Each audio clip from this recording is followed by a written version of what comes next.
Yep, once again, I'm at the County of Ventura website. Today's date is December 13th, and at this point in time, no movement. It still just shows that I'm scheduled to be there on 1/7/2019, and that the roommate who told the truth probably won't be there because the mail came back unreturnable.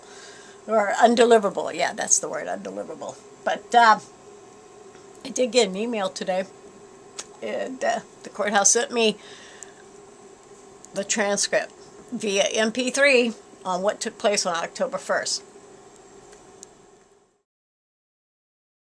All right, go ahead, Miss Kelly. I'm listening to the audio from the courthouse. Excuse me, what she would submit, Your Honor? I'm sorry? What she would give me, yes. Was there something that she was unwilling to give you? Yes. And what is that? The proof of what she paid the attorney for his time. I have no receipt to show how much time she paid for, or the hours that were done. Hold on 1 second, ma'am. All I need to make sure that you see is what I get to see. If there's something else missing that I don't get to see, it's kind of irrelevant at this point. You can argue that later. But all I need to know is whether you've had an opportunity to look at the documents that she intends to have me look at. Have you had the opportunity to do so? No, sir, because she's already said she will submit that evidence. It has cost me a lot of money to end an argument with somebody who is a habitual liar. And I wrote to the presiding judge, Patricia M. Murphy, and she responded telling me that unfortunately I have to make it an actual motion. I have to have my lawyer come in again to investigate Ms. Crosnoe because there are 3 other restraining orders, emergency restraining orders for elder abuse prior to mine. And each time it was due to somebody that she's in court with. She has over 40 court cases. Technically, she's what is termed as a vexatious litigant. Monthly, I'm serving subpoenas and restraining orders on her behalf. And he says he doesn't understand himself how for the last 20 years how many he has served on a monthly basis on her behalf. Ordeal she's put me through. So let me ask you this, Ms. Kelly. The $1,500 that you're asking for, if you could break that down for me, please, and how you came up with that figure. Okay. All right. And somehow put this on record why I'm suing her. For all the perjury she committed intentionally, willfully. I don't know what to stand to boot. And but she gives me a thing, I guess, from her right here, from her attorney saying that I had attacked her and I was throwing tools at her from over the fence because they were smoking cigarettes. No, I didn't do that. Like I said, if there was just one true word in there besides my name, I wouldn't be disputing this. All right. So I'm sorry that it may go on till fairly late. Well, I'll return to that. So I do have a lot of evidence to why don't you go ahead with what you have? Okay. First, we're going to begin with Mrs. Kelly's statements. Now, my being a pro per, I'm not exactly sure when it is that objections should be made, whether they be made at the time of statement or after, since the courts abide by a certain regulation saying that you are not allowed. There's no objections you need to make. You just need to let me know what you want to say, ma'am. All right? Okay. Just go ahead and tell me your story, all right? Okay. Now, Mrs. Kelly took out this first small claims order. The small claims order does, in fact, state that the fence belongs to her and that I damaged that fence. Yet I had Mr. Solis, who is the property owner, subpoenaed to court. And Mr. Solis did testify in that court hearing that, in fact, the fence did not belong to Mrs. Kelly. Which court hearing are you referring to? The court in front of me? No, the second one, Your Honor. You The mean first the one appeal? was just between, Trial De Novo. Yeah. I'm sorry? You call it an appeal, but it is written on the documentation as a Trial De Novo. Are you referring to the fence case that I ruled on? Yes, that was the Trial De Novo after you ruled. You mean the appeal then, ma'am, right? If that's what it's called. I was trying to tell you with the documentation that the fence, in fact, was Mrs. Kelly's. Okay, we're not relitigating that case, ma'am. All we need to focus on is what happened after that, all right? Excellent. Take it. Secondly, my lawsuits are right here as far as my restraining orders. It exists of exactly 2 of them, and they were years ago. And in those restraining orders, it does, in fact, give all details of exactly what happened and include the police officers' reports as to the reasons for these. The tapes are on from both of the hearings, and I do have the transcripts ordered. I was told by Ms. Clark over at the reporting office that I would not be able to get the transcripts for at least 2 more weeks because she had 6 criminal cases she had to work on first. So I was not able to have those transcripts for this hearing. Representation. During which hearing, ma'am? During the restraining order. Mr. Ford, who had claimed to be my attorney, who I have letters and proof that he was the attorney of record, had led me to believe, up until the very moment of this trial, that he was going to be my attorney. Yet the day of the trial, in the morning, he sent a text to my grandson, who is Remy Hutchins, telling him that he would not be in the court because he had a case more important. But he did show up. But when he showed up and the judge asked him if he was the attorney, he stood up and said, and I quote, "I am here to be of moral support only." By throwing rocks and debris and called you names. Is that true? With the rock issue, I had a testimony from... I'm asking you, ma'am. Yes, it is true. You were present when this occurred. Yes, I was Did you present. call the police? No. Why not?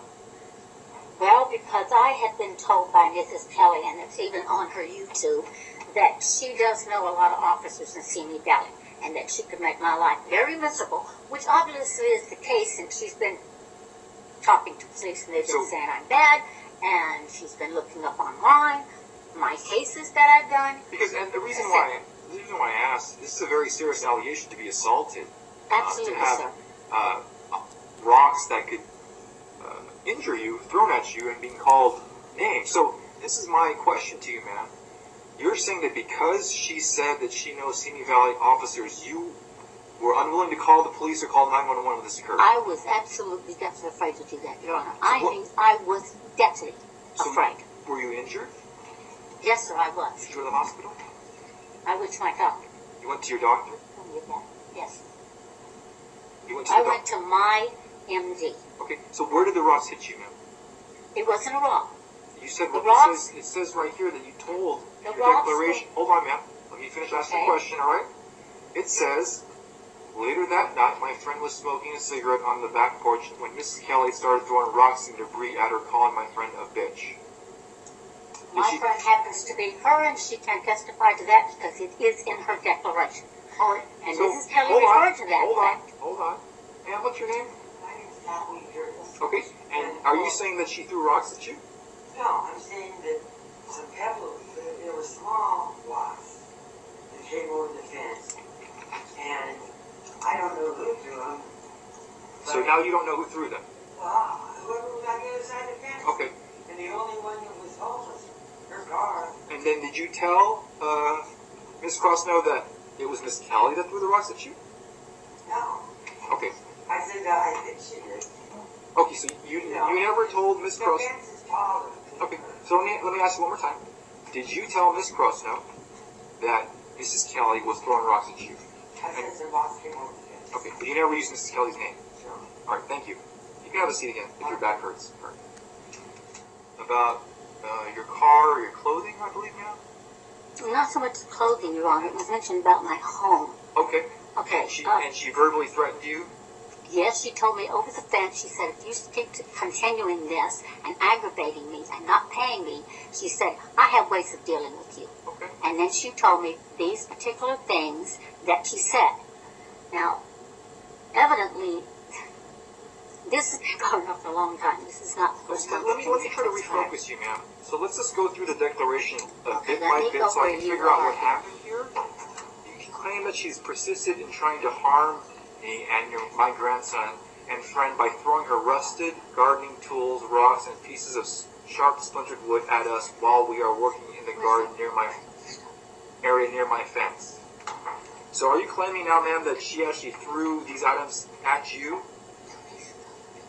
Ms. Crosnoe? Yes, there was a piece Were of you ever... wood. Hold on, let me ask the question. So, were you ever hit by these items? Yes, Okay. Did you suffer injuries? yes. Okay. Did you go to the doctor or call 911 or... I went to my doctor. Okay. Mine Why didn't you call the authorities?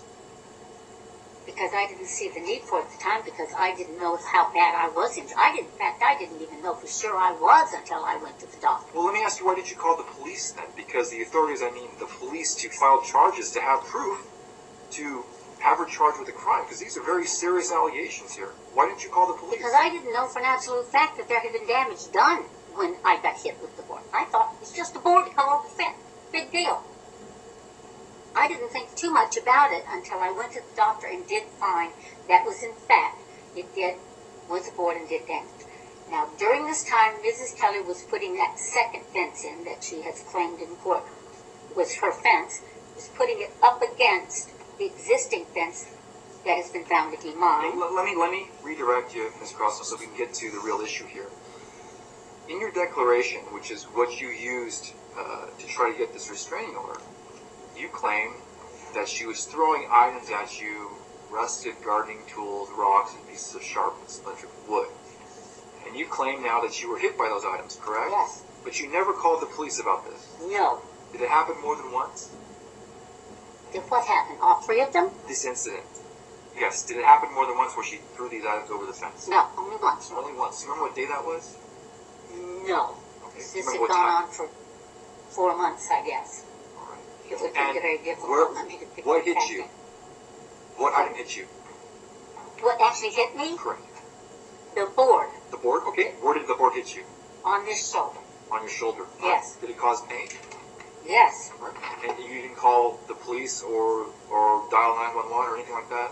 It wasn't severe enough to call 911 because the injury wasn't that bad. I have here a photograph that the doctor took of exactly what was done. All right. We'll get to that in a moment. And, sir, your name is... And were you hit by any of these items as well? You were not? Were you present when you physically saw this? Yeah, I was present. Okay. What day was it? I don't recall a specific day, but Okay. you know, it was July or June. June or July? All right. And how many items came over the fence? There was board and a clipper, rusty clipper, tool, and just a few pebbles.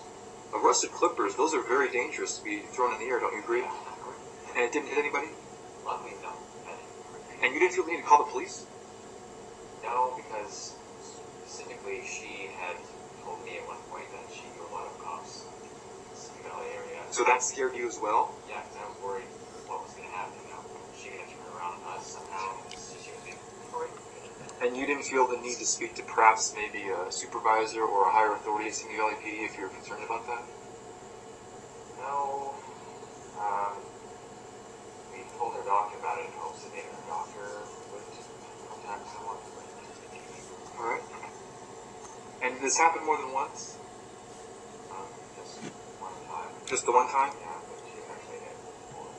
And then there's this allegation here on April 23rd. You were replacing some cinder blocks. And she came out and sprayed you with water and mud. Yeah. All right. And did you call the police then?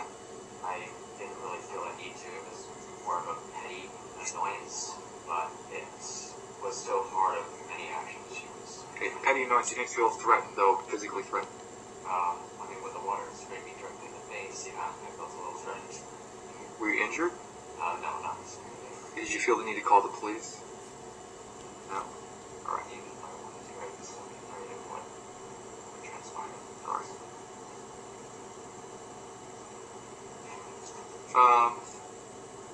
Every time I have friends or my grandson has friends come over to visit, Mrs. Kelly tells them the street and sidewalk belong to me, so go park down the street. So that's happened to you, sir? Yeah. That was your And how do you respond to that? Usually I just respond with, you don't own the street, the city owns the street and the sidewalk, and anyone inside the park as long as it's not in front of your driveway or on your property. And then I just get in my friend's car. All right. You you don't feel like you have to follow what she says right there, right? You don't feel threatened by that at all, right? I do feel a little bit threatened because I'm worried that she'll try and maybe harm my friend's car or How so? Did she threaten to harm your friend's car? she did threaten to slash the tires at one point. She did? Yeah. Threatened? She threatened you, or she threatened your friend? She threatened me. Strange. And when was that? Around the same time, late June. And did you feel the need to let the police know about this? Like I said, I was wondering about contacting the police. But, Ms. Crosnoe, you feel the same, right? You were very scared to contact the police? Yes, sir, I was. So instead you decided to I contact the suffered court? from post-traumatic stress, Your Honor, and was on antidepressants at the time. And when all this began, and I can show that by doctor's letter, when all this began, I had to be put on an extra dose of antidepressants. And Mrs. Kelly admits in her statement in the restraining order, or asked of me in the restraining order, isn't it true that antidepressants cause you to have a heart attack? I also got a letter from my doctor saying the medication that she has me on, in fact, does not cause a heart attack. Drug user, and that she should have aborted him when he was born. Well, I don't see that in your declaration that something like that was said. Because she said that to him. She didn't say it to me. I was present when she said the things about and to him. I was present when she sprayed the water in the mud on him from under the cinder blocks. I was present when she made these statements to him. I was present in my driveway when she screamed at my grandson and his friends that they could not park in front of her house and that he was trampling her garden and killing her plants. So, Ms. Crosnoe, let me redirect you and ask you a very important question. Do you own a cell phone, ma'am? No. You don't own a cell phone? Sir, do you have a cell phone? Does that cell phone have the ability to take photos and videos? Yeah. Did you ever take any photos and videos of any of this stuff happening, or right after it happened? We actually took a few videos of Mrs. Kelly talking to us, communicating us, usually after So she what took she them. did. And, Well, those are videos I remember I saw before, actually. Is that correct, Ms. No. Kelly? No. Hold on. I'll get back to you in a second. Actually, I do have videos with me of some of the questions you've just asked. That's the same ones I used at the... Right, so I do kind of remember the first hearing. All right. Yeah, I videoed. Okay. My security cameras just pick it All up. right.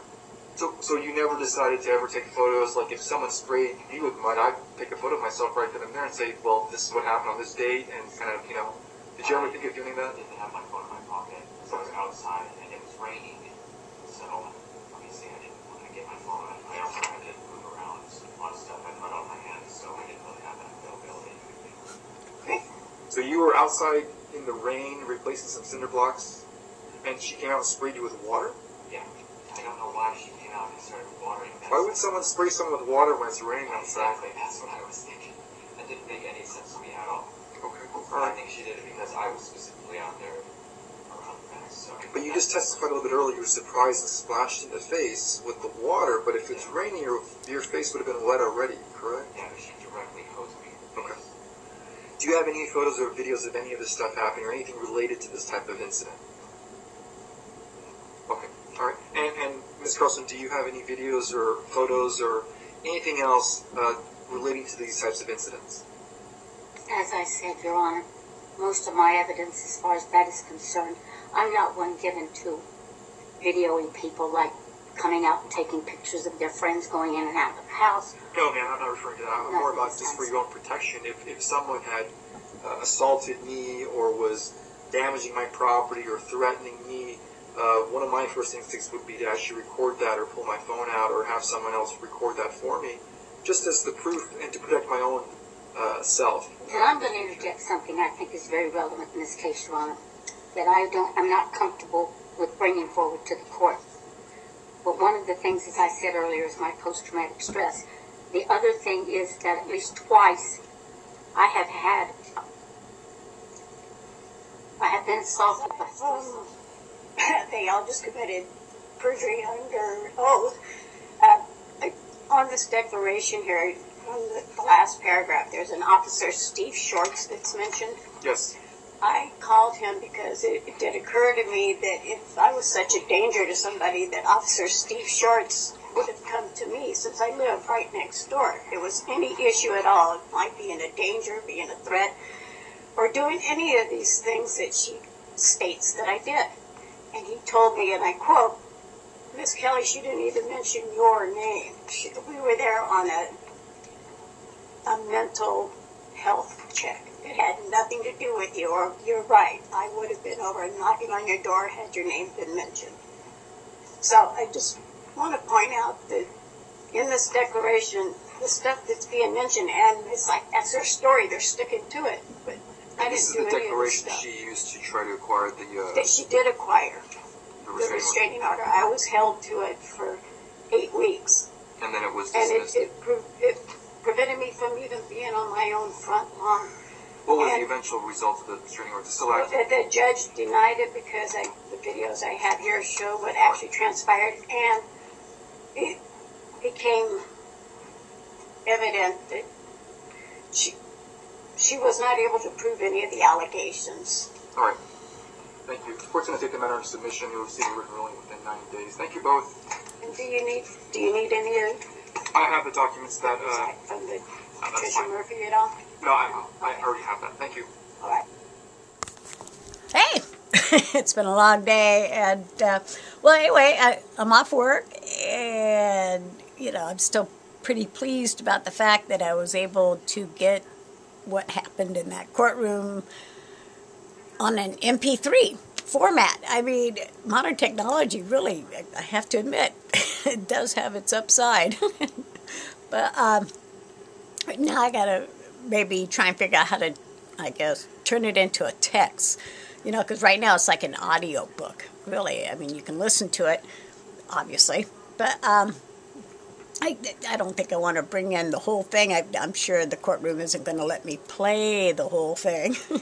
I just want the part where the roommate, confirms that my neighbor had her lie in order to assist her in getting that restraining order. So, I'm on YouTube trying to figure out what to do here. But, because YouTube is very useful in how to do stuff. Apparently you can actually use YouTube to turn it into text somehow. So I'm going to see how that's done. But it also occurred to me in my mind, I'm having things happening in my mind all the time regarding, what's happening. But it's an MP3 format. It's like an audiobook, right? It occurred to me I could just, throw it on my USB stick and play it in my car. That's right, full blast. Driving down the street. Oh, yeah. I don't know. I just know that, no matter what happens in that courtroom at the Trial De Novo, I did get to see the truth prevail on the October 1st court date. That judge really was great.